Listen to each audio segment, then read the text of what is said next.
Depression शब्द आजकल बहुत कॉमन हो गया है। अगर आपका कोई अपना आप को छोड़कर चला गया है, अगर आपने किसी चीज़ को पाने के लिए बहुत मेहनत की लेकिन आपको असफलता ही हाथ लगी, अगर बार बार आप असफल हो रहे हैं किसी चीज़ को पाने के लिए, आप बहुत इस शिद्दत से प्रयास करते हैं लेकिन आपको असफलता ही हाथ लगती है और इस फीलिंग से आप नहीं निकल पा रहे हैं कि यू आर अ फेलियर, आप फेल हो गए और इस बीच में आप अपने आप को खोते जा रहे हैं। आप हर समय सैड रहते हैं, आप निराश रहते हैं, अनहैप्पीनेस की फीलिंग आपको घेरे रहती है। कभी कभी आपके मन में यहाँ तक विचार आता है कि मैं अपने इस जीवन को ही समाप्त कर दूँ।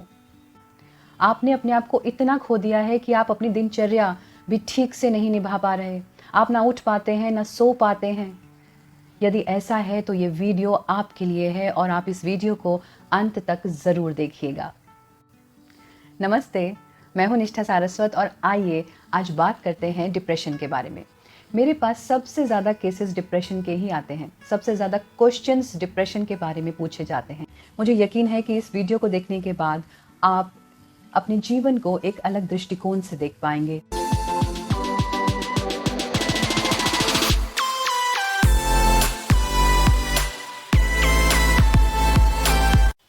महाभारत में कर्ण श्री कृष्ण से कहते हैं कि हे मधुसूदन, इसमें मेरी क्या गलती है कि मैंने अपनी माँ के गर्भ से जन्म लिया और मैं एक अवैध बच्चा कहलाया। गुरु द्रोणाचार्य से मुझे शिक्षा प्राप्त नहीं हो सकी क्योंकि मैं एक क्षत्रिय नहीं था। भगवान परशुराम से मैंने सब शिक्षा प्राप्त की, लेकिन उन्होंने मुझे सब कुछ भूलने का अभिशाप दे डाला क्योंकि मैं क्षत्रिय था। मेरी माँ कुंती ने भी मुझे सच तब बताया जब उन्हें अपने बेटों को बचाना था। द्रौपदी के स्वयंवर में भी मेरा अपमान किया गया। कर्ण आंखों में आंसू भरकर श्री कृष्ण से पूछ रहे हैं कि मेरे साथ इतना गलत क्यों हुआ कृष्ण। भगवान श्री कृष्ण कर्ण से कहते हैं कि कर्ण, मेरा तो जन्म ही कारावास में हुआ था। मेरे जन्म से पहले ही मुझे मारने के लिए लोग तैयार खड़े थे। मेरे पैदा होते ही मुझे मेरे माता पिता से दूर कर दिया गया। आप तो फिर भी रथों, घोड़ों, हाथियों, तलवारों की आवाज के बीच में बड़े हुए। मेरे को तो गाय मिली, ग्वाले मिले, गांव मिला, गोबर मिला। मेरे चलने से पहले ही मुझे मारने के प्रयास किए गए। जिस समय आप शिक्षा प्राप्त कर रहे थे, आपके शिक्षक आपकी सराहना कर रहे थे, मुझे तो वो शिक्षा भी प्राप्त नहीं हुई। 16 साल के बाद संदीपनी ऋषि के आश्रम में जाकर मैंने शिक्षा ग्रहण करी। मुझे अपने पूरे समुदाय को जरासंध से बचाने के लिए अपना नया नगर बसाना पड़ा। मैं उन सब को दूर यमुना से समंदर के तट पर ले गया और वहां जाकर मैंने अपनी नगरी बसाई। उसके लिए मुझे रण छोड़ तक कहा गया। मेरे ऊपर लोग हंसे, तुमने तो अपने मन पसंद कन्या से विवाह किया। पर मुझे तो मेरी राधा भी नहीं मिली। मैं जिसको बहुत प्रेम करता था वो भी मुझसे छूट गई। श्री कृष्ण कहते हैं कि कर्ण, अगर आज दुर्योधन युद्ध जीत जाता है तो तुम्हें तो फिर भी उसका श्रेय मिलेगा, उसकी जीत का श्रेय मिलेगा, लेकिन मुझे क्या मिलेगा? यदि पांडव भी युद्ध जीत जाते हैं तो मुझे तो सिर्फ युद्ध के लिए दोष ही मिलेगा। भगवान श्री कृष्ण मुस्कुराते हैं और फिर कर्ण से कहते हैं कि हे कर्ण, जीवन किसी के लिए भी सरल नहीं है। जीवन चुनौतियों से भरा हुआ है, इसीलिए ही उसका नाम जीवन है। जीवन किसी भी तरह से निष्पक्ष और आसान नहीं हो सकता, लेकिन जब हमारे सामने विपरीत परिस्थितियां होती हैं, उन विपरीत परिस्थितियों में हम उनका किस विवेक के साथ सामना करते हैं, किस धैर्य के साथ सामना करते हैं, ये ही हमारा चरित्र बनाता है, ये ही हमारा जीवन बनाता है। हमारी सफलता इसी पर ही निर्भर करती है। इससे कोई फर्क नहीं पड़ता कि हमारे साथ क्या अन्याय हुआ, इससे कोई फर्क नहीं पड़ता कि हमारे सामने क्या चुनौतियां आईं, इससे कोई फर्क नहीं पड़ता कि हम कितनी बार हारे। महत्वपूर्ण बात यह है कि उस समय आपने किस तरह की प्रतिक्रिया की। हमेशा याद रखें कि जीवन कुछ जगह पर कठिन हो सकता है, लेकिन जो हमारा भाग्य है वो हमारे पहने हुए जूतों से नहीं, हमारे उठाए हुए कदमों से बनता है। जो बीत गया उस पर आपका कोई भी वश नहीं है। आप चाहकर भी उस परिस्थिति को बदल नहीं सकते।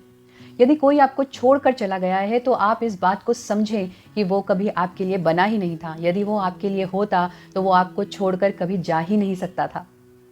यदि आप किसी चीज़ में असफल हो गए हैं तो इस चीज़ को ऐसे सोचिए कि इससे भी बड़ी कोई सफलता आपके लिए बाहें फैलाए खड़ी है। ये रास्ता शायद आपके लिए था ही नहीं। आप आगे बढ़ो तो सही, जो आपके सामने है उसे नज़रें उठाकर देखो तो सही। एक नया रास्ता, एक नई मंजिल आपका इंतज़ार कर रही है। छूट रहा है उसको छूट जाने दो, क्योंकि वो आपके लिए था ही नहीं। ईश्वर ने आपके लिए कुछ बहुत अच्छा सोच के रखा है। उस पर विश्वास करो और नज़रें उठाकर देखो और आगे बढ़ो। अंत में मैं आपसे यही कहना चाहूँगी कि जीवन तो भगवान के लिए भी सरल नहीं था। भगवान श्री कृष्ण से कितना कुछ छूटा। उनसे माँ छूटी, पिता छूटे, फिर नंद और यशोदा भी छूट गए। उनसे उनकी राधा रानी छूटी, उनके ग्वाल बाल छूटे। उसके बाद मथुरा भी छूट गया। लोगों ने उन्हें रणछोड़ कहा। जीवन उनसे कुछ ना कुछ छूटता ही रहा, लेकिन एक चीज़ थी जो उन्होंने कभी नहीं छोड़ी, और वो थी उनकी मुस्कान और उनकी पॉजिटिविटी। उन्होंने कभी हार नहीं मानी, और इसीलिए आज वो दुख का प्रतीक नहीं है, वो उत्सव का प्रतीक है। कृष्ण इसीलिए हमारे आराध्य हैं। श्री कृष्ण ने सबसे बड़ा जो गीता का हमें उपहार दिया, वो रण के मैदान में दिया। अर्जुन डिप्रेशन में थे और उनको भगवान श्री कृष्ण ने डिप्रेशन से बाहर निकाला और यही कहा कि तुम फल की इच्छा मत करो, तुम आगे बढ़ो और अपना कर्म करो, सफलता तुम्हारे कदम चूमेगी। वही करो जो ठीक है, क्योंकि जीवन हारने का नाम नहीं है। यदि आपको मेरी ये वीडियो पसंद आई है तो आप मेरी इस वीडियो को ज़्यादा से ज़्यादा लोगों से शेयर कर सकते हैं। उन लोगों से शेयर कर सकते हैं जो बहुत जल्दी हार मान गए हैं। आप इस वीडियो को ज़्यादा से ज़्यादा शेयर कीजिए। मुझसे जुड़े रहने के लिए आप मेरे channel inspirational life lessons with निष्ठा को फेसबुक और इंस्टाग्राम पर लाइक कर सकते हैं, फॉलो कर सकते हैं, और मेरे यूट्यूब चैनल निष्ठा सारस्वत को लाइक कर सकते हैं, सब्सक्राइब कर सकते हैं, और आप इनको दूसरों से भी शेयर कर सकते हैं ताकि हमारा परिवार बढ़ता रहे और हम इस पॉजिटिविटी को ज़्यादा से ज़्यादा इस दुनिया में फैला सकें। Thank you so much. नमस्ते।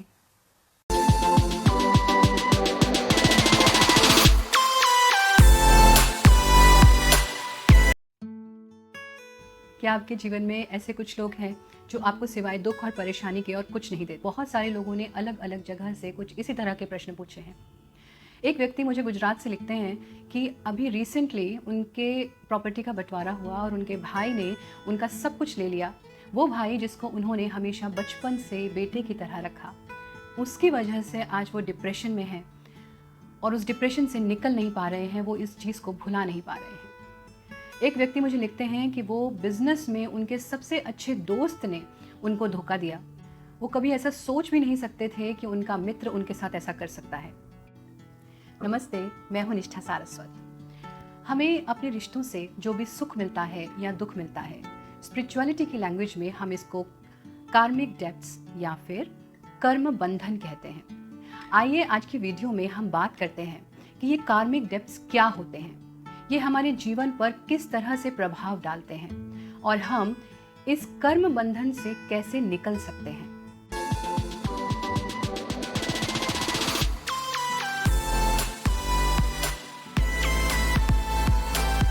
भगवान श्री कृष्ण ने कंस का वध किया और उसके बाद वो अपनी माँ देवकी और पिता वासुदेव के पास गए। तब माँ देवकी ने कृष्ण से पूछा कि हे कृष्ण, तुम्हें जन्म मैंने दिया, लेकिन संतान सुख तुमने यशोदा को दिया, नंद को दिया, ऐसा क्यों किया तुमने?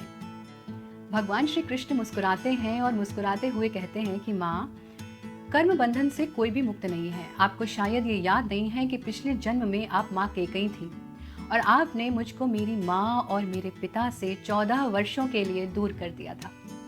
माँ यशोदा माँ कौशल्या ही हैं और नंद बाबा मेरे पिता दशरथ हैं। आपने अपने उन्हीं कर्मों को भुगता और इन्होंने सुख पाया। पूर्व जन्मों के संचित कर्मों से ही हमें हमारे माता पिता, भाई बहन, प्रेमी प्रेमिका, जीवन साथी या जो भी लोग जिनसे हम अपने पूरे जीवन में व्यवहार करते हैं, वो लोग हमें मिलते हैं, क्योंकि हमें उन्हें या तो कुछ देना होता है या फिर हमें उनसे कुछ लेना होता है, जिसे हम कार्मिक डेब्ट्स कहते हैं। कार्मिक डेब्ट्स 3 तरह के होते हैं। पहले होते हैं ऋणानुबंध, जिनसे हमारा धन का संबंध है। किसी ने हमारा कुछ नुकसान किया है या हमने किसी का कुछ लेकर रखा हुआ है, वो उसको लेने के लिए वापस आते हैं। दूसरे होते हैं शत्रु, क्योंकि पिछले जन्म में हमने या तो उनको दुख दिया है या फिर उन्होंने हमें दुख दिया है। तीसरे होते हैं सेवक, जो आपके जीवन में सिर्फ सुख लेकर के आते हैं। प्रकृति का ये नियम है कि आपने जैसे कर्म किए हैं वैसा ही फल आपको मिलेगा, वो चाहे इस जन्म में मिले, चाहे अगले जन्म में मिले या फिर और आगे मिले। उन्हीं से ही आपके प्रारब्ध डिसाइड होते हैं, आपका भाग्य डिसाइड होता है और वैसे ही लोग आपके जीवन में आते हैं। ये एक पूरा साइकिल है। आप जिनके साथ अच्छा करेंगे वो आपको अच्छा देने के लिए आएंगे, जिनके साथ बुरा करेंगे वो बुरा देने के लिए आएंगे, फिर आप उनका बुरा करेंगे या उनका अच्छा करेंगे। इसी चक्र में हम सब फंसे रहते हैं और इसे ही हम जीवन चक्र कहते हैं और इसी से ही निकलना हमारा ध्येय है, हमारा उद्देश्य है। कर्म बंधन से मुक्त होने का सिर्फ एक ही उपाय है और वो है माफ कर देना, फॉरगिवनेस, और माफी मांग लेना, और बाकी सब ईश्वर के ऊपर छोड़ देना। बहुत सारे लोग मुझसे कहते हैं, मैंने अपनी पहली वीडियोस में भी फॉरगिवनेस के बारे में बहुत बात की है। कई लोगों ने मुझे लिखा कि दीदी आप बहुत आराम से कह देते हो कि माफ़ कर दो, लेकिन जब कोई व्यक्ति आपको दुख देता है, जब कोई व्यक्ति आपका नुकसान करता है, तब उसको माफ़ करना बहुत ज़्यादा मुश्किल होता है। लेकिन यहाँ हमें यही बात समझनी है कि ये जो बहुत मुश्किल है, हमें इसी के लिए प्रयत्न करना है कि ये जो बंधन है, जो हम एक दूसरे से टकराते हैं, एक दूसरे से जुड़ते हैं, हमें इस चीज़ को ख़त्म करना है। और इसको ख़त्म करने का सिर्फ यही तरीका है, जब आप किसी को माफ़ करोगे या आप अपनी गलती के लिए किसी से माफ़ी मांगोगे, प्रायश्चित करोगे, पश्चाताप करोगे। कैसे करें उसको माफ़ जिसने हमें इतना दुख दिया? कैसे करें उसको माफ़ जिसने हमारा इतना नुकसान किया? कैसे करें हम उसको माफ़ जो हमारे कांस्टेंट दुख का कारण है, जो हमारे जीवन में हर रोज़ ट्रबल लेकर आता है, जिसकी वजह से हम सिर्फ और सिर्फ दुख में हैं, निराशा में हैं? और कैसे मांगे हम माफ़ी? माफ़ी मांगना तो सबसे बड़ा काम है। हमें पता है कि हमने गलती की, हमें पता है कि हमारी गलती है, लेकिन माफ़ी मांगना। तो आइए जानते हैं कि कैसे करें किसी को माफ़ और कैसे मांगे माफ़ी।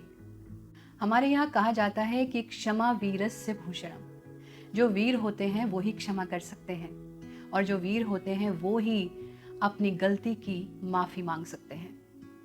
ये एक प्रोसेस है जो आपको 3 महीने तक रिपीट करना है। 3 महीने में आप पाएंगे कि आपके जीवन में बहुत बदलाव आए हैं, आपकी सोच में बहुत बदलाव आया है, दूसरे व्यक्ति के व्यवहार में बहुत फर्क आया है। फर्स्ट स्टेप है रिपेंटेंस या पश्चाताप। आप आराम से सोने से पहले या फिर जब आप पूजा करते हैं तो अपने ईश्वर के सामने जब आप बैठते हैं तो आंखें बंद करके आप उस व्यक्ति के बारे में सोचिए जिसने आपको दुख दिया है या जो आपकी परेशानी का कारण है। आप अपने ईश्वर को साक्षी मानकर उस व्यक्ति की आत्मा से कनेक्ट होने की कोशिश कीजिए। आप उसकी आत्मा से कहिए कि मैं नहीं जानता कि मैंने कौन से जन्म में तुम्हें कौन सा दुख दिया या तुमने कौन से जन्म में मुझको क्या दुख दिया। मैं उसके लिए तुमसे माफ़ी मांगता हूँ और तुमने मुझे जो दुख दिया उसके लिए मैं तुम्हें माफ़ करता हूँ। मैं इस कार्मिक डेब्ट को ख़त्म करना चाहता हूँ और मैं इस रिश्ते को ईश्वर को सौंपता हूँ। I am sorry, I am sorry, I am sorry. दूसरा स्टेप है ईश्वर प्राणिधान, सरेंडर टू गॉड। गीता में भगवान श्री कृष्ण कहते हैं कि तुम फल की इच्छा मत करो, तुम अपने कर्म करते जाओ। और गीता में वो ये भी कहते हैं कि कर्म बंधन से मुक्त होने का सिर्फ एक ही तरीका है कि तुम ये सोचो कि जो भी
आई है। तो आप इस वीडियो को ज़्यादा से ज़्यादा शेयर कीजिए, उन सब लोगों से शेयर कीजिए जो अपने रिश्तों से परेशान हैं। वो किसी व्यक्ति की वजह से बहुत ज़्यादा परेशान हैं और वो अपने किसी रिलेशनशिप को हील करना चाहते हैं। तो आप उनको ये वीडियो भेजिए। यदि मेरी इस वीडियो से किसी एक के जीवन में भी बदलाव आता है, कोई एक व्यक्ति भी अपने किसी रिश्ते को हील कर पाता है, तो मेरा ये वीडियो बनाना सफल है। यदि आप भी अपने जीवन में कहीं स्टक हो गए हैं, कोई रास्ता नहीं ढूंढ पा रहे हैं, तो आप मुझे मैसेज कर सकते हैं। मैं आपके प्रश्नों का उत्तर ज़रूर दूंगी और आपकी हर तरह से मदद करने की कोशिश करूंगी। धन्यवाद।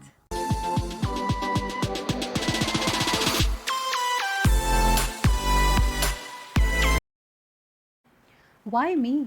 मेरे साथ ही ऐसा क्यों होता है? मैंने तो कभी कोई बुरा नहीं किया किसी का, पर मेरे साथ ही क्यों बुरा होता है? मैंने तो किसी का दिल नहीं दुखाया, मेरा ही दिल क्यों सब दुखाते हैं? मैंने किसी को धोखा नहीं दिया, पर मुझे ही धोखा खाने को मिलता है। मेरे को याद नहीं कि इस जन्म में मैंने किसी को दुख भी दिया हो, पर फिर मुझे क्यों इतना कष्ट भुगतना पड़ता है? ऐसे बहुत सारे प्रश्न मेरे पास आए हैं और मैं प्रयास करूंगी इन प्रश्नों का उत्तर देने का। नमस्ते, मैं हूं निष्ठा सारस्वत और आज हम बात करेंगे किसी को दुख ना देते हुए भी हमें क्यों दुख भुगतना पड़ता है। Why me?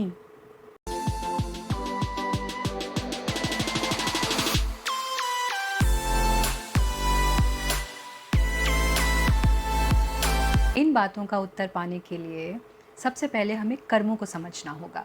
पर अब आप कहेंगे कि कर्म तो मुझे पता है, ये कौन सी नई बात है? जैसे कर्म करोगे वैसा फल मिलेगा, अच्छे करोगे अच्छा मिलेगा, बुरे करोगे बुरा मिलेगा। और हमने तो कोई बुरा कर्म किया ही नहीं। इस जन्म में तो मुझे याद ही नहीं है कि मैंने किसी को दुख दिया हो। आइए थोड़ा सा कर्म को जानते हैं। कर्म क्या होते हैं? कर्म वो एक्शंस होते हैं जो हम करते हैं। कोई भी एक्शन, हम उठ रहे हैं, बैठ रहे हैं, खा रहे हैं, पी रहे हैं, बोल रहे हैं, किसी के साथ बात कर रहे हैं, सोच रहे हैं, जो कुछ भी हम कर रहे हैं वो कर्म है। कर्म मतलब क्रिया, एक्शन। हमारा हर एक्शन, हम जो भी कुछ बोलते हैं, जो भी कुछ सोचते हैं, जो भी कुछ करते हैं, ये सब काउंट होता है, ये सब कर्म है। कर्म 3 तरह के होते हैं। पहले होते हैं संचित कर्म। संचित कर्म वो कर्म हैं जो हम पिछले कई जन्मों से जोड़ते आए हैं। वो अच्छे भी हो सकते हैं, बुरे भी हो सकते हैं। हमने जो अच्छा किया, जो बुरा किया, वो सब कुछ हमारे संचित कर्म है। प्रारब्ध कर्म वो होते हैं जो हमें इस जीवन में भुगतने हैं। वो हमारे को असाइंड है ईश्वर की तरफ से, वो हमारा भाग्य है कि ये इसके जीवन में इस बार होना है। ये है प्रारब्ध कर्म। जो कुछ भी हमें भाग्य से मिलता है, चाहे वो दुख है चाहे वो सुख है, हमारे माँ बाप कौन होंगे, हमारे भाई बहन कौन होंगे, हमारा जीवन साथी कौन होगा, हम कहाँ पर काम करेंगे, हमारे जीवन में कौन आएगा कौन जाएगा, हम कौन कौन सी बीमारियों से ग्रसित होंगे, हम सफरिंग्स हमारी क्या रहेंगी, ये सब हमारे प्रारब्ध कर्म होते हैं जो हमें इस जन्म में भुगतने हैं। ऐसे समझ लीजिए कि ईश्वर ने ये असाइन कर दिए हैं कि इस जन्म में इनको ये चीज़ें भुगतनी हैं, क्योंकि उन्हें हमारे संचित कर्म खत्म करने हैं। तो वो एक प्लानिंग है हमारे लिए। तीसरी तरह के कर्म होते हैं क्रियमाण कर्म। क्रियमाण कर्म वो होते हैं जो हम प्रेजेंट में कर रहे हैं। हम आगे क्या करेंगे वो सब क्रियमाण कर्म है। तो जो एक्शन हम अभी ले रहे हैं, हम जो भी सोच रहे हैं, जो हम अभी कर रहे हैं, वो सब जो आगे ऐड होता जा रहा है हमारे संचित कर्मों में, वो हमारे क्रियमाण कर्म है। अब आप कहेंगे कि जब सब कुछ कर्मों ने ही निर्धारित किया है तो फिर ईश्वर का क्या रोल है? हम ईश्वर का ध्यान क्यों करें, हम उस पर विश्वास क्यों करें? ईश्वर तो कुछ भी नहीं करते। एक बुजुर्ग व्यक्ति थे और उन्होंने अपना बहुत अच्छे से जीवन जिया। वो ईश्वर में बहुत ज़्यादा विश्वास करने वाले थे। वो हर काम भगवान को सोच के करते। उन्होंने ईश्वर को अपना मित्र बना रखा था। उन्होंने बहुत अच्छे से जीवन जिया, लेकिन अब वो बुज़ुर्ग हो गए और उनका जीवन ढलने लग गया। उनकी शारीरिक स्थिति और ज़्यादा कमज़ोर हो गई और उनको दिखना भी कम हो गया, चलना फिरना भी बंद हो गया। उनके सारे जो नित्य कर्म थे वो उनके बेड पर ही होने लग गए। बच्चे भी जब समय मिलता था तब आते थे। अब जैसे जैसे उनके नित्य कर्म भी उस पर होने लगे तो उन्होंने एक नर्स को रख दिया। अब वो नर्स अपने हिसाब से काम करती थी, कभी करती थी कभी नहीं करती थी, बुलाते रहते थे नहीं आती थी। वो बहुत दुखी रहने लगे और उन्होंने ईश्वर से कहा कि हे प्रभु, मैंने पूरा जीवन आपका ध्यान किया और बहुत अच्छे से आपने मुझे जीवन जीने को दिया, पर अब इस समय इतनी उम्र में आकर के मुझे ये सब देखना पड़ रहा है कि अब कोई मेरी सेवा करने वाला ही नहीं है। तो उन्होंने ईश्वर का ध्यान किया और उन्होंने महसूस किया कि अगले दिन से ही एक बच्चा आता, एक बार बुलाने पर आ जाता और उनकी सेवा करता, उनके सारे काम करवाता, उनको शौच करवाता, उनको नहलाता, उनकी खूब सेवा करता, पैर दबाता और फिर चला जाता। उनको ऐसा महसूस हुआ कि ये मेरा बच्चा तो नहीं हो सकता, मेरा बच्चा तो इतनी सेवा मेरी नहीं कर सकता, तो ये कौन है जो मेरी सेवा करता है। वो उससे पूछते थे पर वो कुछ बोलता नहीं था। एक दिन उन्होंने उस बच्चे का हाथ पकड़ लिया और बोले कि अब तो तुम मुझे बताओगे कि तुम कौन हो, क्योंकि तुम मेरे बेटे तो नहीं हो। मैं महसूस तो कर सकता हूँ, देख नहीं सकता पर महसूस कर सकता हूँ कि तुम मेरे बेटे नहीं हो। तुम बताओ तुम कौन हो। तभी उस कमरे में एक प्रकाश हो जाता है और ईश्वर उसको दर्शन देते हैं। तो वो बहुत चक्का रह जाता है कि ईश्वर, आप मेरे ये सब काम करवा रहे हो। उसको यकीन नहीं होता। वो ईश्वर से कहता है कि प्रभु, आप तो अपनी कृपा से ही मुझे मुक्त कर सकते हो। आपको मेरे को इतना कष्ट देने की और आपको खुद इतना कष्ट उठाने की क्या ज़रूरत है। आप मेरे ये सब कर्म माफ़ कर दो और मुझे मुक्त कर दो। प्रभु मुस्कुराए और बोले, नहीं, मैं ये नहीं करना चाहता। यदि तुम इस जन्म में अपने ये प्रारब्ध नहीं भुगतोगे तो अगले जन्म में तुम इकट्ठे कर लोगे, वो तुम्हें तब भुगतने पड़ेंगे। इसलिए मैं तुम्हारे कर्म ख़त्म तो नहीं कर सकता, तुम्हारे प्रारब्ध ख़त्म तो नहीं कर सकता, लेकिन मैं तुम्हारे साथ रहकर उनको कटवा ज़रूर सकता हूँ। यही होता है प्रार्थना करने से, ईश्वर में विश्वास रखने से। हमने अपने जो कर्म इतने जन्मों से इकट्ठे किए हैं वो तो हमें भुगतने ही हैं। हमने किसी को दुख दिया है, किसी की सेवा ली है, किसी का ऋण लिया है, ये सब चीज़ें हमें वापस तो करनी है। कुछ हम शरीर से कष्ट भुगतते हैं, कुछ हम मन से कष्ट भुगतते हैं। ये सब चीज़ें हमें भुगतनी हैं, परंतु यदि हम ईश्वर में विश्वास रखते हैं तो ईश्वर खुद हमारे प्रारब्ध कटवाते हैं, उन चीज़ों को आसान बना देते हैं हमारा साथ दे करके। इसीलिए कहते हैं कि हमेशा हर परिस्थिति में उस पर विश्वास रखना चाहिए। आज अगर हमारे साथ कुछ गलत हुआ भी है तो उसका कोई ना कोई कारण ज़रूर होगा।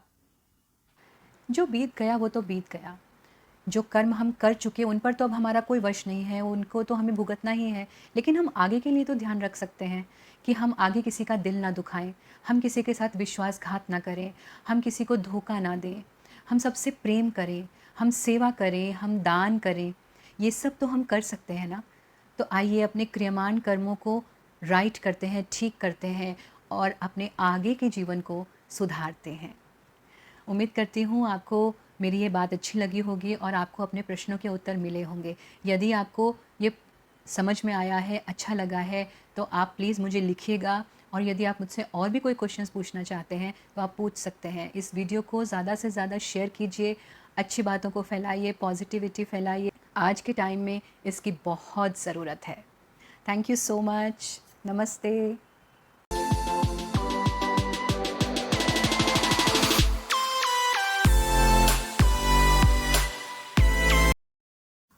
क्या आपके जीवन की भी ऐसी कोई घटना है जिसके ट्रॉमा से आप निकल नहीं पा रहे हैं, जिसने आपके मन के अंदर तक घाव किया हुआ है?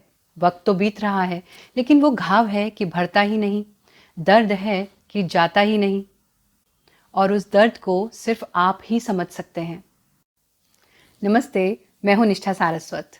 मेरे पास इस तरह के बहुत सारे प्रश्न आते हैं। आइए आज बात करते हैं अपने जीवन के उन घावों के बारे में जो कभी भरते ही नहीं हैं, वो दर्द जो कभी जाता ही नहीं है और जिसको सिवाय आपके और कोई समझ ही नहीं सकता, जो आपके कांस्टेंट स्ट्रेस, डिप्रेशन और माइग्रेन का कारण बन चुका है।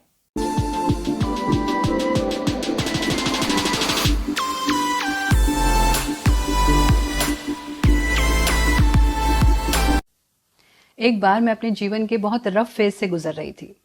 मैं किसी चीज़ को बहुत ज़्यादा पाना चाहती थी। मैंने उसके लिए बहुत कड़ी मेहनत की थी, लेकिन थोड़े समय बाद मुझे खुद ही रियलाइज़ हुआ कि शायद वो मेरे लिए ठीक नहीं है। इसके लिए मुझे उस चीज़ को छोड़ना पड़ा। मुझे नहीं पता था कि वो डिसीजन मैंने ठीक लिया या गलत लिया, इसलिए मैं बहुत ज़्यादा परेशान रहती थी, दुखी रहती थी और उस चीज़ को खोने का मुझे बहुत दुख हुआ। मैं इंट्रोवर्ट थी और बहुत ज़्यादा इमोशंस का एक्सप्रेशन मुझे आता नहीं था। मेरे इमोशंस का एक्सप्रेशन मेरी डायरी तक ही सीमित था। या तो कविता लिख देती थी या डायरी लिख लेती थी। चुप रहती थी और अपने आप को बहुत ज़्यादा बिजी रखती थी ताकि कोई भी विचार मेरे दिमाग में ना आए। पर माँ सब समझती थी, सब जानती थी। वो मेरे हर इमोशन को भी समझती थी। उन्होंने मुझसे कई बार बात करने की भी कोशिश की, लेकिन मैं उस विषय में बात ही नहीं करना चाहती थी, क्योंकि मुझे उस विषय में बात करना अच्छा ही नहीं लगता था। एक दिन मैं रात को अपनी डेस्क पर काम कर रही थी, डायरी लिख रही थी, और डायरी लिखते लिखते मन उदास हुआ और आंसू छलक गए। तभी माँ हाथ में दूध का गिलास लिए कमरे के अंदर आ गई, और माँ ने वो सब कुछ देख लिया। माँ मेरे पास आई और मुझे बोला कि बेटा, उदास क्यों हो? अगर तुम चाहती हो तो तुम मुझसे बात कर सकती हो, अपने मन की बात कह सकती हो। बात करने से मन हल्का हो जाता है। मैंने कहा, नहीं माँ, मैं ठीक हूँ और मैं इस बारे में कोई भी बात नहीं करना चाहती। माँ मेरे पास आकर बैठ गई और मुझसे बोली कि इस गिलास को अपने हाथ में पकड़ो और मुझे बताओ कि इसका वज़न कितना होगा। मैंने कहा, माँ कैसी बातें कर रही हो?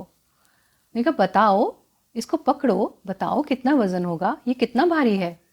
मैंने उस गिलास को हाथ में लिया और बोला कि होगा 400 या 500 ग्राम। तो माँ ने कहा, क्या तुम इसे उठा पा रही हो? मैंने कहा, हाँ, उठा पा रही हूँ। तो फिर माँ ने कहा कि क्या तुम इसे पूरा दिन उठा पाओगी? तो मैंने कहा कि माँ, मैं इसे पूरा दिन क्यों उठाऊंगी? मैं दूध पीऊंगी और इसको रख दूंगी।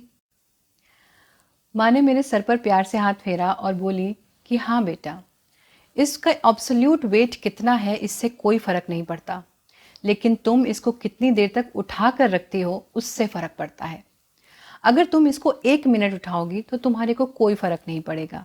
1 घंटा उठाओगी तो तुम्हारे हाथ में दर्द होने लगेगा। और यही अगर तुम इसको पूरा दिन उठा कर रखोगी तो तुम्हारा हाथ नम हो जाएगा और तुम पैरालाइज्ड फील करोगी। कुछ और भी तब तक नहीं कर पाओगी जब तक ये तुम्हारे हाथ में रहेगा, और अगर इसको उठाकर तुम कोई और काम करोगी भी तो वो काम परफेक्ट नहीं होगा।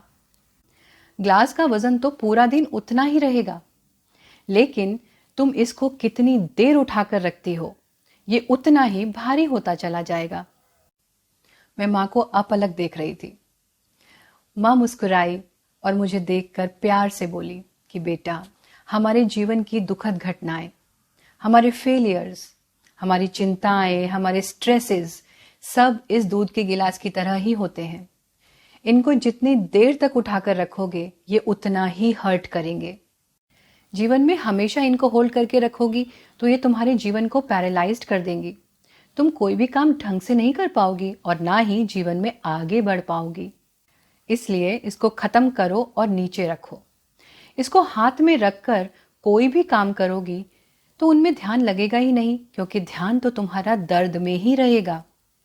तुम्हारे जीवन में तुम्हारे रिश्ते, तुम्हारी सफलता और तुम्हारी खुशियाँ सब अधूरे रह जाएंगे।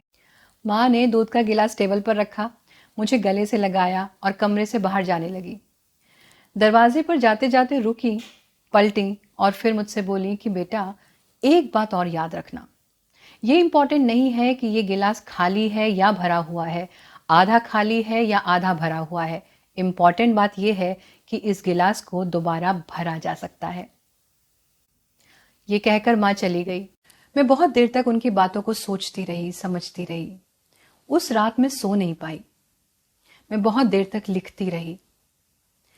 फिर मैंने कुछ सोचकर उस दूध के गिलास को देखा, उसको पिया, खत्म किया और उसके साथ मैंने अपने जीवन के उस बोझ को भी नीचे रख दिया। यही हमारी प्रॉब्लम है कि हम अपने फेलियर्स को, अपने अतीत को, अपने दुख को अपने मन के अंदर छुपा कर रख लेते हैं और उसके बोझ को जीवन भर ढोते रहते हैं, जिसकी वजह से हम अपना जीवन भी पूर्णता के साथ जी ही नहीं पाते, जीवन में सफल नहीं हो पाते और जो कुछ हमारे पास है उसका हम आनंद ही नहीं ले पाते। और इसका कारण सिर्फ ये है कि जो चीज़ हमें मिलती नहीं है, हमारा मन उसके पीछे ही भागता है, चाहे हमें पता हो कि ये चीज़ हमारे लिए ठीक नहीं है। ये एक साइकोलॉजिकल फैक्ट है कि हमारा मन उसी के पीछे जाता है जो हमें नहीं मिलता। ऐसी परिस्थिति से प्रैक्टिकली कैसे डील करें, इसके ऊपर एक वीडियो मैं पहले ही बना चुकी हूँ और उसका लिंक मैंने डिस्क्रिप्शन बॉक्स में दे दिया है, वो आप लोग देख सकते हैं। आपने कभी नोटिस किया है कि हमारी आंखें सिर्फ आगे की तरफ ही क्यों देखती हैं? हमारे हाथ और पैर आगे की तरफ ही क्यों चलते हैं? पीछे की तरफ चल सकते हैं लेकिन उसमें बड़ी कठिनाई होती है। हम डगमगा जाते हैं और गिर भी सकते हैं, क्योंकि ये ईश्वर का हमारे लिए यही संदेश है कि हमें हमेशा आगे की तरफ देखना चाहिए, हमेशा आगे बढ़ने की सोचना चाहिए। अगर मनुष्य पीछे की तरफ चलने का सोचेगा तो वो ज़रूर गिरेगा।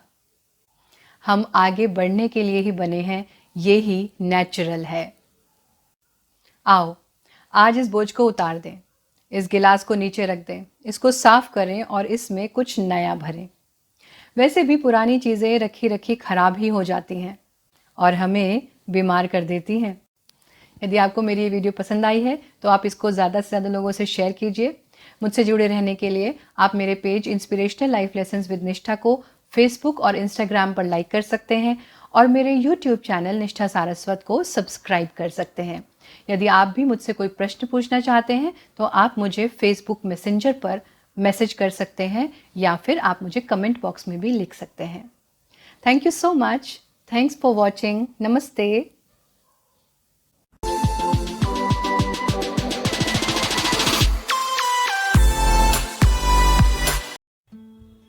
मेरे पास एक चाबी है और ऐसी ही एक चाबी आपके पास भी है। अपनी ये चाबी मैं किसी को नहीं देती। क्या आपकी ये चाबी आपके पास है या आपने किसी को दे दी? नमस्ते, मैं हूँ निष्ठा सारस्वत और आइए आज बात करते हैं कि आखिर ये किस चीज़ की चाबी है और हमें इसे अपने अधिकार में क्यों रखना चाहिए।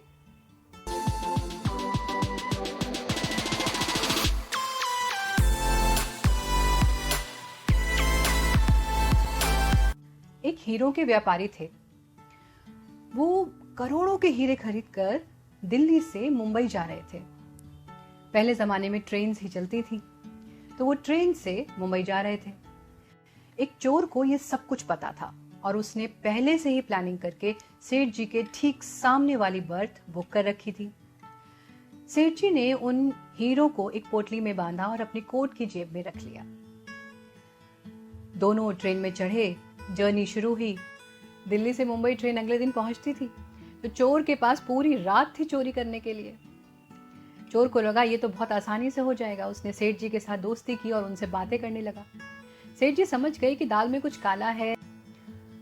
उस सामने बैठे व्यक्ति की दोस्ती की इतनी उत्सुकता और असामान्य बिहेवियर को देख करके सेठ जी को कुछ शक हुआ, लेकिन उन्होंने वो शक प्रकट नहीं होने दिया। उन्होंने ऐसा कुछ नहीं दिखाया कि वो समझ गए हैं। थोड़ी देर के बाद वो चोर फ्रेश होने गया और वापस आकर चाय लेकर के आया और उस चाय में उसने बेहोशी की दवा मिला के सेठ जी को पिला दी और सेठ जी बेहोश होकर सो गए। वो चोर भी सो गया, क्योंकि उसको तो 10 बजे के बाद चोरी करनी थी। चोर 10 बजे उठा और उसने सेठ जी का सारा सामान खोजना शुरू किया। उन्होंने उनके कपड़ों में देखा, उनके सूटकेस में देखा, हर जगह उसने हीरे तलाशने की कोशिश की, पर हीरे तो उसे मिले ही नहीं। वो थक गया। थक हार के वो बहुत निराश हो गया और फिर से सो गया। अब अगला दिन हो गया। दिन निकल आया। ट्रेन मुंबई पहुंचने वाली थी। सेठ जी उठ चुके थे। सेठ जी ने उस चोर को उठाया। अरे भाई उठो, मुंबई आने वाला है। वो चोर उठा, पर वो कुछ हैरान परेशान सा था। तो सेठ जी ने उस चोर से पूछा कि क्या बात है भाई, तुम इतने परेशान क्यों लग रहे हो? क्या मैं तुम्हारी कोई मदद कर सकता हूँ? लगता है तुम्हारा कुछ काम नहीं बन पाया। चोर सेठ जी को देखता है और वो देखकर समझ गया कि शायद सेठ जी को ये पता है कि वो रात को उनके हीरे चोरी करने के फिराक में था। चोर ने सेठ जी के चेहरे को देखा और उनसे कहा कि सेठ जी, मैं आपसे एक बात पूछूं, आप बुरा तो नहीं मानेंगे? क्या आप मेरी बात का सच सच जवाब देंगे?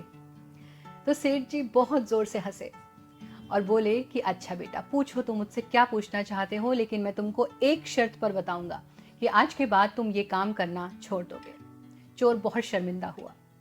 उसने सेठ जी से पूछा कि सेठ जी, कल मैं सारी रात आपके हीरे ढूंढता रहा, लेकिन मैं नहीं ढूंढ पाया। क्या आप मुझे बता सकते हैं कि आपने ये हीरे कहाँ छुपाए थे? क्योंकि आज तक मैंने इतनी बड़ी बड़ी चोरियां की हैं, इतने लोगों को ठगा है, लेकिन ऐसा आज तक नहीं हुआ कि मैं अपनी चोरी में नाकामयाब हुआ हूँ। आपने अपने से हीरे कहाँ छुपा के रखे थे? सेठ जी उस चोर को देखते रहे, मुस्कुराए और फिर बोले कि अच्छा भाई, एक काम करो, जरा अपना बैग देना मुझे। तो चोर ने कहा कि आप मेरा बैग क्यों मांग रहे हैं? सेठ जी ने कहा, अरे ये बैग जो तुम अपने सर के नीचे लगा के सोए थे, ये जरा दो तो सही मुझे। तो चोर ने अपना बैग सेठ जी को दिया। सेठ जी ने चोर के बैग में से अपनी हीरे की पोटली निकाली और अपनी जेब में रख ली। चोर आश्चर्यचकित होकर देखता रहा। उसने कभी सोचा भी नहीं था कि हीरे उसके पास हो सकते हैं, उसके बैग में हो सकते हैं। उसने सेठ जी के पैर पकड़ लिए और उनसे बहुत माफी मांगी। सेठ जी ने उसे उठाया और उसके बर्थ पर बैठाया और फिर उससे बोले कि बेटा, जीवन में अक्सर ऐसा ही होता है। जो चीज हमारी होती है, हमारे पास होती है, उसे हम दूसरों में खोजते रहते हैं और इसीलिए वो हमें कभी मिलती ही नहीं है। ठीक इसी तरह हम अपनी खुशियां दूसरों में ढूंढते रहते हैं। हम अच्छे से खोजते हैं, फिर हम निराश हो जाते हैं जब हमें वो खुशियां वहां नहीं मिलती। हम ये भूल जाते हैं कि हमारी खुशियों की चाबी तो हमारे ही पास है। तो ये जो चाबी है, ये हमारी खुशियों की चाबी है और ये आपको फैसला करना है कि ये चाबियां आप अपने पास रखना चाहते हैं या किसी और को देना चाहते हैं। किसी ने अच्छी बात कही तो मैं खुश हो गई, किसी ने मेरे मन के मुताबिक बात नहीं की तो मैं उदास हो गई। मैं तो दूसरों के हाथों की कठपुतली हो गई। जैसा वो चाहते हैं मैं वैसा ही करूंगी, क्योंकि मैं अपनी खुशियां उनके अंदर ही ढूंढ रही हूँ। मेरे पिताजी हमेशा कहते हैं कि जो आज अभी इस वक्त में खुश नहीं रह सकता, वो कहीं कभी किसी भी वक्त में खुश नहीं रह सकता। पहले मुझे ऐसा लगता था कि नहीं, ऐसा नहीं है। हमें खुश रहने के लिए किसी व्यक्ति विशेष के साथ की जरूरत है। हमें उन चीजों की जरूरत है जिनसे हम खुश होते हैं। पर धीरे धीरे मैंने एहसास किया कि नहीं, जब हम अपनी खुशी के लिए किसी के ऊपर निर्भर होते हैं, चाहे वो कोई चीज हो या कोई रिश्ता, वो ज्यादा समय नहीं टिकती। अंत में मैं आपसे यही कहना चाहूंगी कि खुशियां हमारा खजाना है। हम इनको सहेज कर रखते हैं, हम एक एक पल को जमा करते हैं, तब बनता है ये खुशियों का खजाना। और इसकी चाबी हम अपने पास ही रखेंगे, हम किसी को नहीं देंगे। याद रखिए, खुशियां कभी ढूंढने से नहीं मिलती, उन्हें खुद से खुद में ही तराशना पड़ता है। कभी कुछ भूल कर, कभी कुछ अच्छा याद करके, कभी किसी को माफ करके, कभी किसी से माफी मांगकर हर पल को खूबसूरत बनाया जा सकता है। कोशिश तो करके देखिए, इन्हें पाना बहुत आसान है। आप आज से ही कोशिश कीजिए, अपने हर एक पल को खूबसूरत बनाइए। आपका जीवन अपने आप खूबसूरत और खुशियों से भरपूर होगा। अब अगर आपको मेरी ये बात अच्छी लगी है तो ज़रा एक सुंदर सी मुस्कान दीजिए। वो प्यारी सी मुस्कान आपकी जो कहीं खो गई है, एक लंबा वाला मुस्कुरा दीजिए। बहुत प्यारे लग रहे हैं आप। ऐसे ही मुस्कुराते रहिए, खुशियों से भरपूर रहिए और अपनी खुशियों की चाबी अपने हाथ में रखिए। अगर आपको मेरी ये वीडियो पसंद आई है तो इसे ज़्यादा से ज़्यादा लोगों से शेयर कीजिए। आप सबका बहुत बहुत धन्यवाद मेरी वीडियोस को लाइक करने के लिए, शेयर करने के लिए, मुझसे जुड़े रहने के लिए। मेरी और वीडियोस देखने के लिए आप मेरे page inspirational life lessons with निष्ठा को फेसबुक पर लाइक कर सकते हैं, फॉलो कर सकते हैं। यूट्यूब पर निष्ठा सारस्वत चैनल को सब्सक्राइब कर सकते हैं। आप जुड़े रहिए और ऐसे ही हम सब अच्छी अच्छी बातें करते रहें, संसार में पॉजिटिविटी फैलाते रहें। नमस्ते।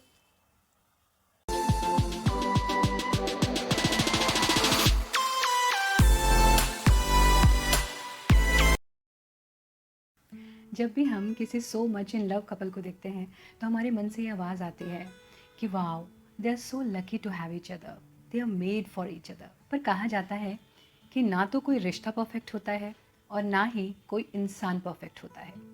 हर रिश्ते को परफेक्ट बनाने की कोशिश होती है, हर इंसान परफेक्ट होने की कोशिश कर सकता है। ये जो so much in love couples होते हैं ना, आपको नहीं पता कि ये ऐसे क्यों होते हैं।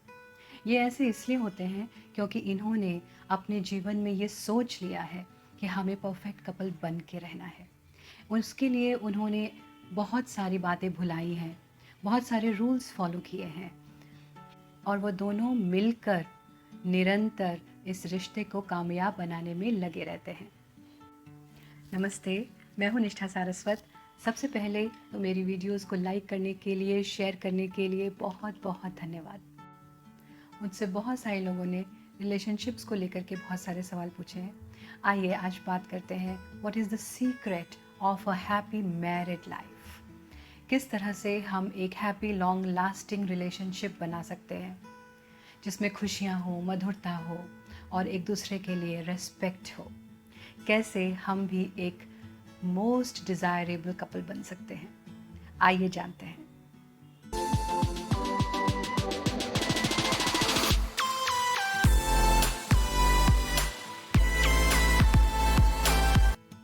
एक रिलेशनशिप्स को लेकर के वर्कशॉप चल रही थी।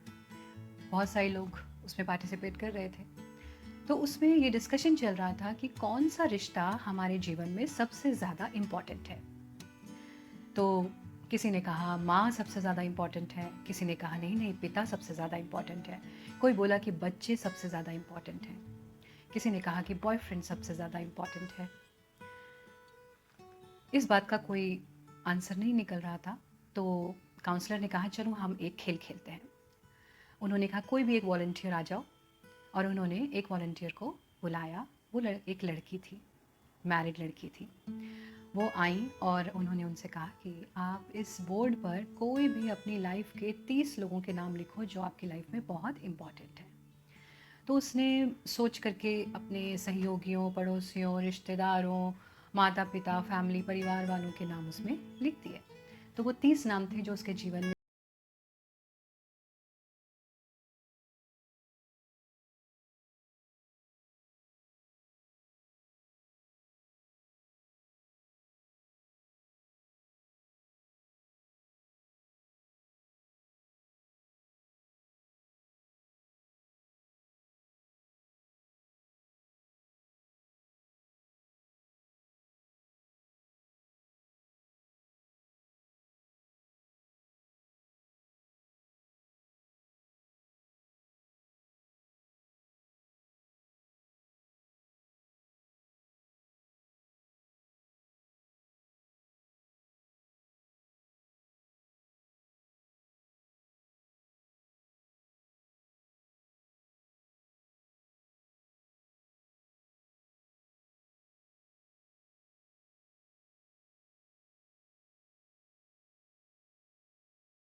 लड़की ने आंसू पहुंचे और बहुत शांत भाव से उसने बोला कि मैंने बहुत सोचा और थैंक यू कि आपने ये प्रोसेस मुझसे करवाया, क्योंकि इसके बाद आज मैं इस बात को जान पाई कि सिर्फ मेरे हस्बैंड ही ऐसे व्यक्ति हैं जिनके साथ में मैं पूरा जीवन शेयर करूंगी।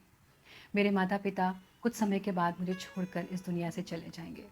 मेरा बेटा भी बड़ा होकर के मुझे छोड़ के जा सकता है, लेकिन वो व्यक्ति जिसके साथ मैं अपने जीवन का एक एक पल बिताऊंगी, जिसके साथ मेरी हर खुशी जुड़ी हुई है, जिसके साथ मैंने अंत तक अपना ओल्ड एज तक जिसके साथ जीना है, वो सिर्फ एक ही रिश्ता है और वो रिश्ता है मेरे हस्बैंड के साथ मेरा। Getting old with someone is beauty of this relationship.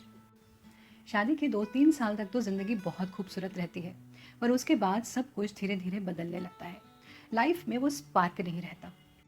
आइए आज मैं आपको अपने 20 साल के रिलेशनशिप काउंसलिंग एक्सपीरियंस से जो मैंने सीखे, ऐसे 6 सीक्रेट्स मैं आपको बताऊंगी जिससे आप भी एक हैप्पी कपल बन सकते हैं। आइए जानते हैं क्या है वो 6 सीक्रेट्स।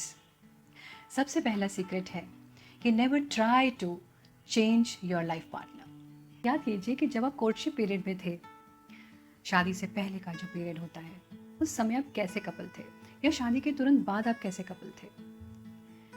एक दूसरे को समझने वाले, एक दूसरे से बातें करने वाले, एक दूसरे को टाइम देने वाले और एक दूसरे की पसंद नापसंद का ध्यान रखने वाले। जो चीज़ दूसरे को पसंद है वो बात आपको पता होती थी और आप वही सब उसके लिए करना चाहते थे जो उसको पसंद है। लेकिन शादी के बाद क्या हो जाता है, हम दूसरे को अपने जैसा बनाने में लग जाते हैं। हम चाहते हैं कि वो हमारी एक्सपेक्टेशंस पर पूरा उतरे, वो हमारे जैसा बन जाए। मुझे अपनी ही एक बात याद आ गई। मेरी नई नई शादी हुई थी। एक्चुअली शादी से पहले मैं बहुत टॉम बॉयिश लड़की थी, बिकॉज़ मैं बहुत एडवेंचर कैंप्स में रहती थी, हॉस्टल में रहकर पढ़ी थी। घर में बहुत ज़्यादा रही नहीं, तो घर के काम करने की बहुत ज़्यादा आदत भी नहीं थी। घर आती थी तो हेल्पर्स होते थे, तो बहुत सारी चीज़ें मुझे नहीं पता थी। मेरी एक आदत थी कि मैं नहा करके टॉवल बेड पर छोड़ देती थी और घर का सारा काम ख़त्म करने के बाद मैं उस टॉवल को सुखाती थी। कुछ दिनों बाद मैं नोटिस किया कि वो टॉवल मुझे सूखा हुआ ही मिलता था, वो बेड पर होता ही नहीं था। घर में मैं और मेरे हस्बैंड, हम 2 ही लोग थे। तो मैंने अगले दिन ध्यान दिया, तो मैं जैसे ही नहाकर आई, इन्होंने मेरा टॉवल उठाया और बाहर सुखा दिया। मैंने इस चीज़ को नोटिस किया, ना उन्होंने कभी मुझसे कुछ कहा, ना मैंने कुछ कहा, पर हाँ, अगले दिन से मेरी वो आदत बदल गई। सबसे पहले मैं जा कर के उस टॉवल को ही सुखाती थी। इस तरह से मैंने अपनी एक आदत बदली। मेरे हस्बैंड ने मुझसे कभी नहीं कहा कि आप यहाँ पर टॉवल क्यों रखते हो, बेड ख़राब हो जाएगा, गद्दा गीला हो जाएगा। उन्होंने मुझसे ऐसा कुछ नहीं कहा। उन्होंने उसको सुखा दिया और मैंने सीख लिया। याद रखिए कि आप कभी किसी को बदल नहीं सकते। अगर आप किसी को कहेंगे कि आप ये चीज़ गलत कर रहे हो, आप इसे ठीक करो, तो उसके अंदर ईगो आ जाएगी और वो उस काम को कभी भी नहीं करेगा। आप खुद को ही बदल सकते हैं, आप सिर्फ स्वयं को बदल सकते हैं। और अगर आप किसी दूसरे के अंदर कुछ भी चेंज लाना चाहते हैं, तो उसका सिर्फ एक ही तरीका होता है, और वो है प्यार। इंसान सिर्फ और सिर्फ प्यार में बदलता है। यदि आप किसी को पॉइंट आउट करेंगे कि आपकी ये गलती है, आप इसको ठीक कीजिए, तो रिश्तों में दरारें पड़ जाती हैं और ईगो की वजह से एक दूसरे से लोग दूर हो जाते हैं। तो कोशिश कीजिए कि जो आपका लाइफ पार्टनर है वो जैसा है, आप उसको वैसा ही एक्सेप्ट करें। दूसरा सीक्रेट रूल है communicate and keep the love alive. बहुत सारे रिश्ते सिर्फ इसी वजह से टूट जाते हैं क्योंकि वो एक दूसरे से बात करना कम कर देते हैं या तो बंद कर देते हैं। मैं ये नहीं कह रही कि घर में बात ही नहीं होती, बातें होती हैं, लेकिन एक दूसरे के बारे में कोई बात नहीं होती। आप महसूस कीजिए, थोड़ा सोचिए कि पहले आप एक दूसरे के बारे में बात करते थे। तुम्हें क्या पसंद है, क्या पसंद नहीं है, आज तुमने क्या किया, आज तुमने क्या नहीं किया। लेकिन आज बात किसकी होती है? घर में बच्चों ने क्या किया, घर के और मेंबर्स ने क्या किया, दोस्तों के साथ क्या बात हुई, ऑफिस में क्या बात हुई। लेकिन क्या आप एक दूसरे के बारे में बात करते हैं? आप अपने आप से आज ये सवाल पूछिए। आप एक रूल बना लीजिए कि घर में कितनी भी बिजी क्यों ना हो, आप ऑफिस से कितना भी थक कर क्यों ना आए, आप घर के काम से कितना भी थके हुए क्यों ना हो, लेकिन आप 15-20 मिनट या आधा घंटा एक दूसरे के पास ज़रूर बैठेंगे और एक दूसरे से अपने बारे में बात करेंगे। सिर्फ एक दूसरे के बारे में बात करेंगे और आई लव यू कहना तो कभी भी ना भूलें। ये वो 3 मैजिकल वर्ड्स हैं जो दुनिया में हर इंसान सुनना चाहता है। तो बिना झिझक के अपने लाइफ पार्टनर को हर रोज़ ये 3 मैजिकल वर्ड्स ज़रूर बोलें। थर्ड सीक्रेट है फॉरगिवनेस, माफ़ करने की आदत। ऐसा कोई घर नहीं जहाँ लड़ाई नहीं होती, ऐसा कोई रिश्ता नहीं जहाँ पर डिफरेंस ऑफ ओपिनियन नहीं होती। ऐसा नहीं है कि मैं आपसे कह रही हूँ कि लड़ाई ना करें, बिल्कुल खूब लड़ाई कीजिए, आर्ग्यू कीजिए, लेकिन माफ़ करने की हिम्मत रखिए और माफ़ी मांगने की भी हिम्मत रखिए। कहा जाता है कि अ happy marriage is a union of 2 फॉरगिवर्स। यदि आपकी गलती है तो माफ़ी मांग लीजिए, और यदि आपकी गलती नहीं है तो चुप रहिए। एक सीक्रेट रूल या प्रैक्टिस जो बहुत ज़्यादा वर्क करती है वो ये है कि आप अपने इस झगड़े को अगले दिन तक मत लेके जाइए। याद रखिए, a happy marriage requires both spouses to make small sacrifices readily and cheerfully. The fourth rule is to have respect and care for each other. कहते हैं ना कि प्यार का कोई पैमाना नहीं होता, एक फिक्र, एक ख्याल और सम्मान ही बताता है कि वो गहरा कितना है। मेरा ये मानना है कि प्रेम का आधार रेस्पेक्ट ही होती है। अगर किसी भी रिश्ते में रेस्पेक्ट और केयर नहीं है तो उसमें प्यार बहुत देर तक टिकता नहीं है। आप एक दूसरे से झगड़ा करें, आर्ग्यू करें, लड़ाई करें, कुछ भी करें, लेकिन एक लिमिट को कभी भी क्रॉस ना करें। ना तो कभी अपने लाइफ पार्टनर के ऊपर हाथ उठाएं और ना ही कभी कोई बुरी बात बोलें। ना अब्यूज़िव लैंग्वेज का यूज़ करें। क्या आप जानते हैं ये बातें मन को लगती हैं और कहे हुए शब्द और एक्शंस कभी भी रिवर्स नहीं होते। Fifth golden rule is appreciation. समय बीतने के साथ साथ हम अपने जीवन में इतना व्यस्त हो जाते हैं, हमें अपने पार्टनर की इतनी ज़्यादा आदत पड़ जाती है कि हम उसको अप्रिशिएट करना या उसकी तारीफ़ करना, कॉम्प्लीमेंट करना बिल्कुल ही भूल जाते हैं। याद कीजिए शुरू में आप एक दूसरे की कितनी तारीफ़ करते थे। आप अपने दोस्तों के सामने अपने लाइफ पार्टनर के पुल बांधते नहीं थकते थे। फिर अब क्या हो गया? अक्सर घर की लेडीज़ की ये आदत होती है कि वो अपने परिवार में अपनी माँ से या अपनी बहन से जब भी अपने मन की बात करती हैं तो कहीं ना कहीं अपने हस्बैंड के बारे में भी बात करती हैं और हर तरह की बात करती हैं। इस आदत को छोड़ दीजिए। अगर आप चाहते हैं कि आप एक सुखी वैवाहिक जीवन जिएं तो अपने घर वालों से अपने लाइफ पार्टनर की बात करना बंद कर दें। ये रूल दोनों पर फॉलो होता है, हस्बैंड पर भी और वाइफ पर भी। हस्बैंड्स की आदत होती है वो अपने दोस्तों के बीच में बैठकर अपने लाइफ पार्टनर के बारे में बात करते हैं। मत कीजिए। अगर आप चाहते हैं कि आपका जीवन खुशहाल हो, आपकी लाइफ सुंदर बनी रहे, तो एक दूसरे की बात किसी और से करना बंद कर दीजिए। अपने घर की बात, अपने बेडरूम की बात, एक दूसरे की बात कभी भी किसी और से ना करें। और जहाँ तक एक दूसरे की बात है तो एक दूसरे को खूब अप्रिशिएट करें, छोटी छोटी बातों के लिए तारीफ करें। अब लास्ट और सबसे ज़्यादा important rule, embrace change and be a team. जो भी परिवर्तन आपके जीवन में हो रहे हैं उनको आप खुशी से एक्सेप्ट कीजिए और आप दोनों एक टीम की तरह काम कीजिए। क्या आप जानते हैं डाइवोर्स के लिए आए हुए कपल्स की एक ही सबसे बड़ी शिकायत होती है कि he is not the same person I married to. ये व्यक्ति अब वो है ही नहीं जिससे मैंने शादी की थी, वो ऐसा था ही नहीं, ये अब बिल्कुल ही चेंज हो चुका है। वक्त के साथ सब कुछ बदलता है, हर इंसान बदलता है, सराउंडिंग्स के साथ, सिचुएशंस के साथ, रिस्पॉन्सिबिलिटीज़ के साथ हम सब फिज़िकली चेंज होते हैं, मेंटली चेंज होते हैं, हम मैच्योर होते हैं, हम ग्रो करते हैं और हम पहले जैसे नहीं रहते। और ये दोनों के साथ होता है। तो आप इस चीज़ को समझिए कि ये सिर्फ दूसरे के साथ ही नहीं हुआ है, आपके साथ भी हुआ है। चेंजेस दोनों में आते हैं। तो जो कपल्स एक दूसरे को चेंज के साथ में एक्सेप्ट करते हैं वो हमेशा खुश रहते हैं, और जो हमेशा क्रिप करते रहते हैं कि ऐसा क्यों वैसा क्यों, वहाँ पर कभी खुशी रह ही नहीं सकती। आप इस बात को समझिए कि पहले सिर्फ आप दोनों थे, उसके बाद आपकी रिस्पॉन्सिबिलिटीज़ बढ़ी, आपका परिवार का एक्सटेंशन हुआ। आप इस चीज़ को ऐसे देखिए कि ये सब आपका ही एक्सटेंशन है, आपके प्यार का ही एक्सटेंशन है। हमारी मैरिड लाइफ में बहुत सारे फेजेस आते हैं, इन फेजेस को समझिए। ये फेज़ आएंगे और चले जाएंगे। बच्चे आज छोटे हैं, कल थोड़े बड़े हो जाएंगे, उसके बाद कॉलेज में चले जाएंगे, फिर उनकी भी शादियां हो जाएंगी, वो भी सेटल हो जाएंगे। पर आखिर तक क्या रहेगा? जो रहेगा वो सिर्फ एक चीज़ रहेगी और वो है आपका रिश्ता, आप दोनों का प्यार, आप दोनों का साथ। यही टीम वर्क है। अगर आप इसको टीम वर्क की तरह करेंगे, एक दूसरे का साथ दे करके करेंगे, तो आप इसमें ज़रूर सक्सेसफुल होंगे। एक चीज़ बस याद रखिए कि हर चीज़ से बड़ा आपका रिश्ता है, हर इमोशन से बड़ा आपका रिश्ता है, हर दूसरे रिश्ते से बड़ा आपका रिश्ता है, क्योंकि आप दोनों को हमेशा एक दूसरे के साथ रहना है और आप एक दूसरे की ताकत हैं। आप दोनों एक टीम की तरह काम करें, एक टीम की तरह अपने रिश्ते को संभालें। जहाँ एक कमज़ोर पड़े वहाँ दूसरा उसकी ताकत बने, स्ट्रेंथ बने। और एक दूसरे से अपनी प्रॉब्लम्स ज़रूर शेयर कीजिए। कई बार हम अपनी तो प्रॉब्लम्स कहना चाहते हैं लेकिन हम दूसरे की प्रॉब्लम सुनना नहीं चाहते।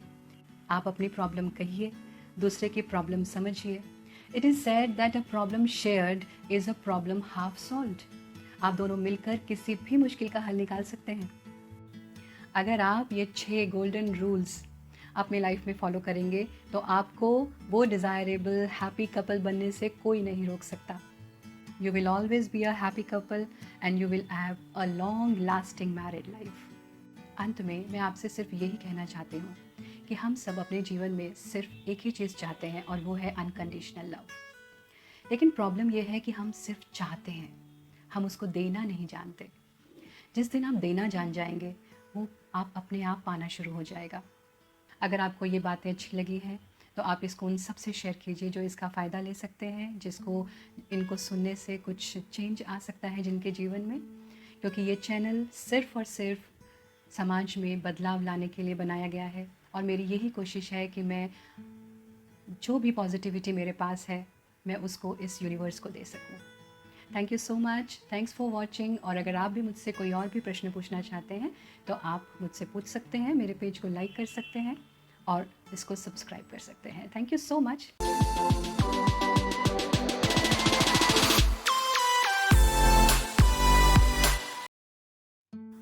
नमस्ते, मैं हूँ निष्ठा सारस्वत। इस बार मुझसे बहुत सारे लोगों ने सवाल पूछा है कि दीदी आप कहते हो कि हमें हमेशा हर परिस्थिति में पॉजिटिव रहना चाहिए। हम बहुत कोशिश भी करते हैं पॉजिटिव रहने की, लेकिन जब हम किसी परेशानी से गुजर रहे होते हैं उस समय पॉजिटिव रहना बहुत मुश्किल हो जाता है। कैसे रहें पॉजिटिव जब हमारा मन दुखी है, जब हमें कोई रास्ता नज़र नहीं आ रहा है और हर तरफ से नेगेटिविटी आ रही है। कई बार हम जीवन में ऐसी परिस्थितियों में फंस जाते हैं कि हमें कोई रास्ता नज़र नहीं आता, दिल बिल्कुल टूट जाता है और दिमाग काम करना बंद कर देता है। आइए आज जानते हैं कि ऐसी परिस्थितियों में हम पॉजिटिव कैसे रहें। How to stay positive in hardships of your life, in adversities of your life.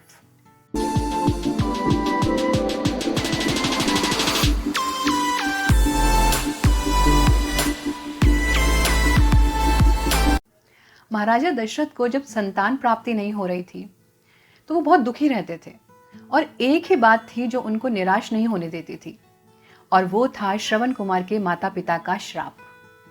जब भी वो हताश होते, निराश होते, वो श्रवण कुमार के माता पिता का वो श्राप याद कर लेते कि जैसे हम अपने पुत्र के वियोग में तड़प तड़प के मर रहे हैं, उसी तरह तुम भी अपने पुत्र के वियोग में तड़प तड़प के मरोगे। राजा दशरथ को पता था कि उनके द्वारा किए गए अपराध की वजह से ये जो श्राप उन्हें मिला है ये जरूर फलेगा, और इसी से उनकी आशा बंधती थी कि एक दिन मुझे पुत्र की प्राप्ति जरूर होगी, यानी कि ये श्राप भी सौभाग्य लेकर आएगा। ऐसा ही एक प्रसंग सुग्रीव जी के साथ वाल्मीकि रामायण में भी आता है। जब सब लोग माता सीता की खोज कर रहे थे उस समय सुग्रीव जी सब वानरों को पृथ्वी के अलग अलग कोनों में उनकी खोज करने के लिए भेज रहे थे, और वो साथ ही वानरों को ये भी बता रहे थे कि उन्हें कौन सी दिशा में जाना चाहिए, और जब वो किसी दिशा की तरफ बढ़ेंगे तो वहां पर कौन कौन से स्थान आएंगे और उन स्थानों पर जाकर उन्हें क्या करना है और आगे कैसे बढ़ना है।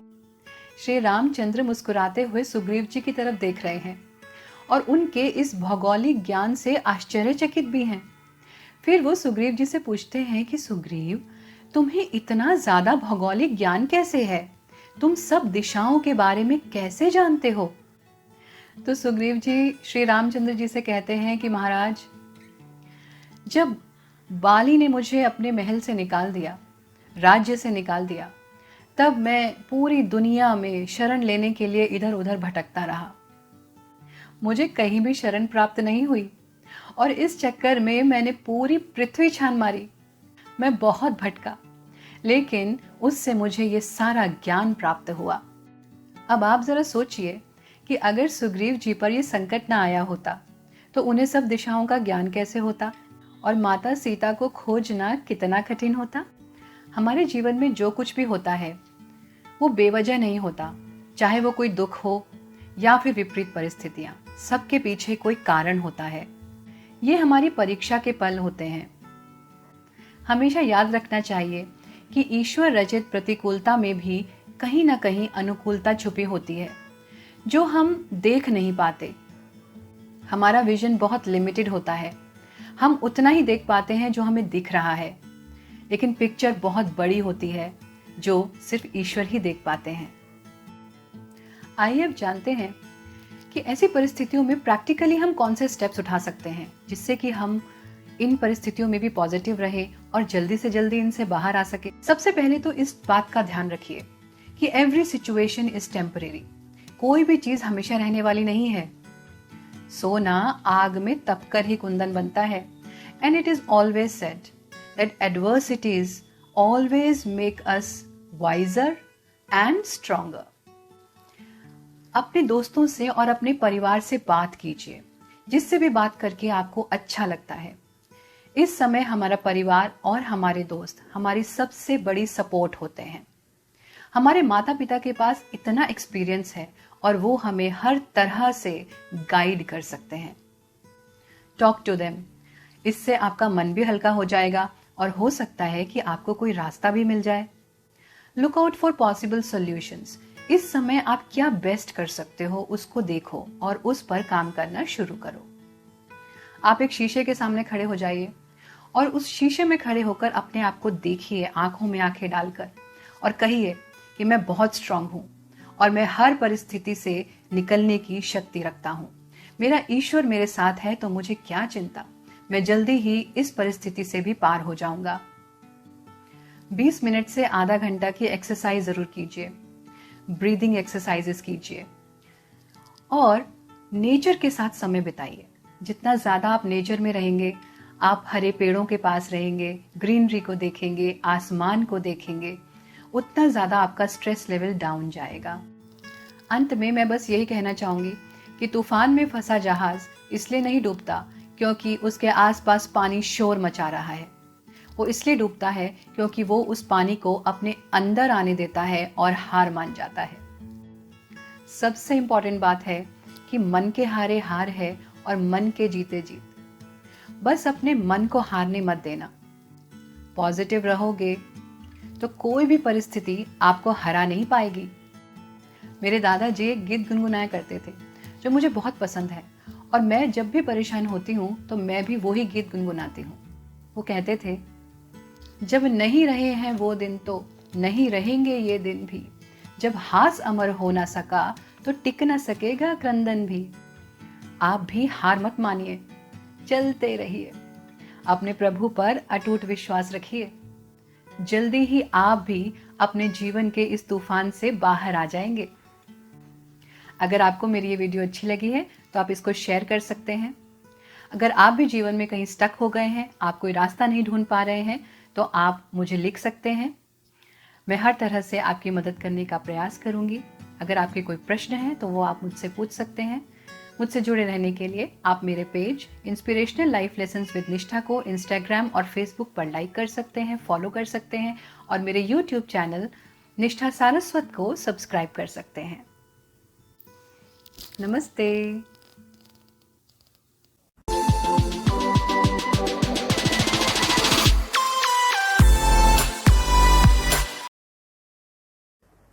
क्या आपके जीवन में भी ऐसे कुछ लोग हैं जिनके व्यवहार और स्वभाव से आप परेशान हैं? मेरे पास ऐसे बहुत सारे प्रश्न आए हैं जिनमें लोग लिखते हैं कि वो अपने आसपास के किसी व्यक्ति के नेचर या बिहेवियर से बहुत ज़्यादा परेशान हैं, पर कुछ भी करके वो उनको अवॉइड नहीं कर सकते। कोई अपने बॉस से परेशान है, कोई अपनी मदर इन लॉ से परेशान है, कोई अपनी बहू से परेशान है, कोई पत्नी अपने पति से परेशान है और कोई पति अपनी पत्नी से परेशान है। तो बेसिकली हम सब के जीवन में ऐसे लोग होते हैं। वो लोग ऐसे होते हैं कि वो ना तो आपके किसी काम को अप्रिशिएट करते हैं, अप्रिशिएट करना तो बहुत दूर की बात है, आप जो भी काम करते हैं उसमें वो नुक्स निकालते हैं और आपको बुरा भला कहने का बहाना ढूंढते ही रहते हैं। नमस्ते, मैं हूँ निष्ठा सारस्वत और आज हम बात करेंगे कि हम दूसरे लोगों के बुरे स्वभाव से, बैड बिहेवियर से खुद को कैसे बचा सकते हैं।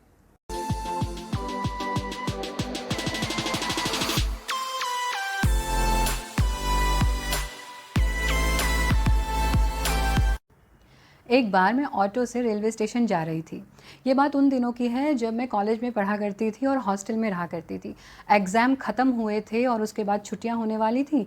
मैं जल्दी से जल्दी अपनी ट्रेन पकड़ना चाहती थी क्योंकि मैं ऑलरेडी लेट हो गई थी। मैंने फटाफट ऑटो किया और ऑटो वाले भैया से कहा कि ऑटो वाले भैया जल्दी से आप मुझे रेलवे स्टेशन पहुँचा दीजिए। ऑटो वाले भैया ने मुझे बैठाया और बड़े आराम से, सुकून से वो ऑटो चला रहे थे। मुझे जल्दी हो रही थी पर फिर भी मैं शांत बैठी थी। इतनी देर में एक कार वाला आया और उसने हमारे ऑटो को ओवरटेक किया और समझिए कि हमारा एक्सीडेंट होते होते बचा। लेकिन वो कार वाला उल्टा ऑटो वाले को बुरा भला कहने लगा। मुझे भी उस कार वाले पर बहुत गुस्सा आ रहा था, हमारा एक्सीडेंट होते होते बचा। मैं उस कार वाले को कुछ कहना चाहती थी लेकिन ऑटो वाले भैया ने मुझे इशारा करके चुप कर दिया और उल्टा उस कार वाले से माफ़ी मांगी, मुस्कुराए और आगे बढ़ गए। मुझे अभी भी उस कार वाले पर बहुत गुस्सा आ रहा था। मैंने ऑटो वाले भैया से कहा कि भैया आपने माफ़ी क्यों मांगी, गलती तो उस कार वाले की थी, वो तो हमारी किस्मत अच्छी थी वरना तो आज हम हॉस्पिटल में होते। तभी हमारे पास से एक गार्बेज ट्रक निकला, उसमें से बहुत बदबू आ रही थी। मैंने अपना मुंह ढक लिया। ऑटो वाले भैया ने मुझसे कहा कि दीदी ये गार्बेज ट्रक देख रहे हो ना, इसके आसपास कोई भी नहीं जाना चाहता। ऐसे ही होते हैं कुछ लोग जो अपने आप को गार्बेज ट्रक बना कर रखते हैं। वो बहुत मेहनत से अपने जीवन के बुरे विचारों को अपने अंदर भरते रहते हैं। वो क्रोध को भरते हैं, वो निराशा को भरते हैं, वो चिंता, घृणा और ईर्ष्या को भरते हैं। और जब भर भर के वो ऊपर तक भर जाते हैं तब वो उसको दूसरों के ऊपर गिराना चाहते हैं। अपना बोझ कम करने के लिए वो उसको दूसरों के ऊपर उड़ेलते हैं। ज़िंदगी बहुत छोटी और खूबसूरत है दीदी। जो मुझसे अच्छे से व्यवहार करते हैं उनको मैं धन्यवाद कहता हूँ, और जो अच्छे से व्यवहार नहीं करते उनको मैं माफ़ कर देता हूँ या उनकी ईगो सेटिस्फाई करने के लिए माफ़ी मांग लेता हूँ। मेरा क्या जाता है। उन जिंदा दिल और खुश मिजाज ऑटो वाले भैया के मुंह पर सिर्फ मुस्कुराहट थी। उनसे मैंने जीवन का एक बहुत बड़ा लेसन सीखा। हमारे साथ भी तो ऐसा ही होता है। गार्बेज ट्रक की हम एक पूरी चेन बनाते हैं। बॉस अपने घर से गार्बेज लेकर आता है और एम्प्लॉय पे डालता है। एम्प्लॉय उस गार्बेज को पूरा दिन ढोता है और फिर घर आकर अपने लाइफ पार्टनर पर उड़ेल देता है, और लाइफ पार्टनर उन गार्बेज को बच्चों पर डाल देता है, और बच्चे उस ही गार्बेज का बोझ लेकर के बड़े होते हैं और उस बॉस जैसे ही व्यक्ति बनते हैं। ये एक पूरी साइकिल है। इस साइकिल को ब्रेक करना बहुत ज़रूरी है। कैसे कर सकते हैं हम इस साइकिल को ब्रेक? सबसे पहले तो इस बात को समझें कि किसी भी व्यक्ति का स्वभाव और व्यवहार उसके आसपास के लोगों से और उसके एक्सपीरियंसेस से बनता है।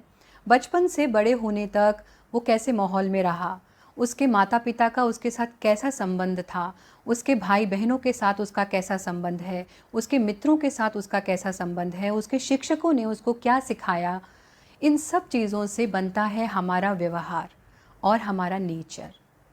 सबसे पहले तो ये समझें कि वो व्यक्ति भी गार्बेज का विक्टिम है। उसके ऊपर भी गार्बेज डाला गया है, बहुत बहुत समय तक डाला गया है, तभी आज वो इतना कड़वा हो चुका है।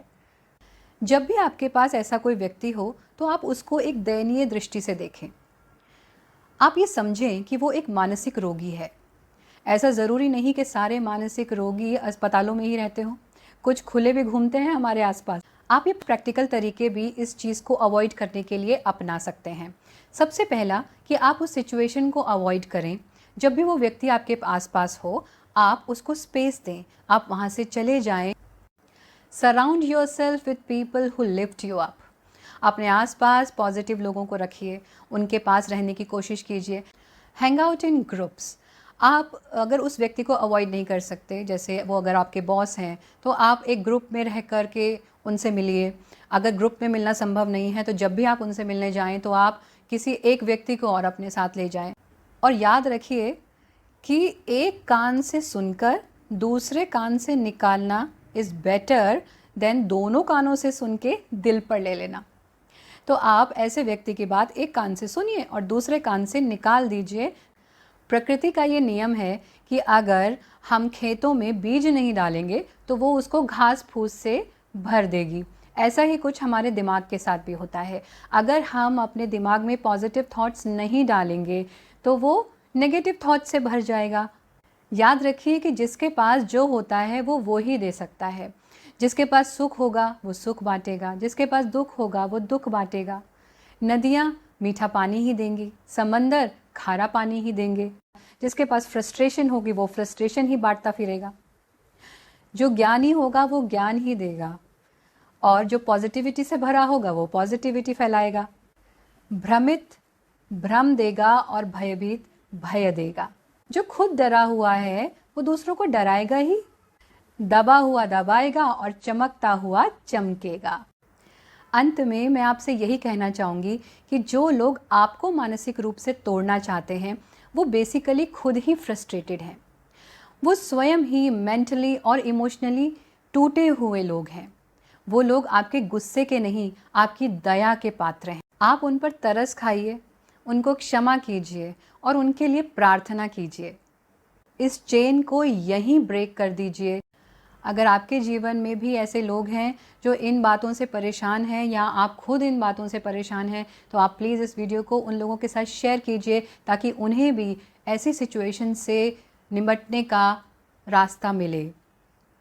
इस वीडियो को ज़्यादा से ज़्यादा शेयर कीजिए ताकि हम इस साइकिल को ब्रेक कर सकें और we can make a happier and healthier world around us. Thank you so much.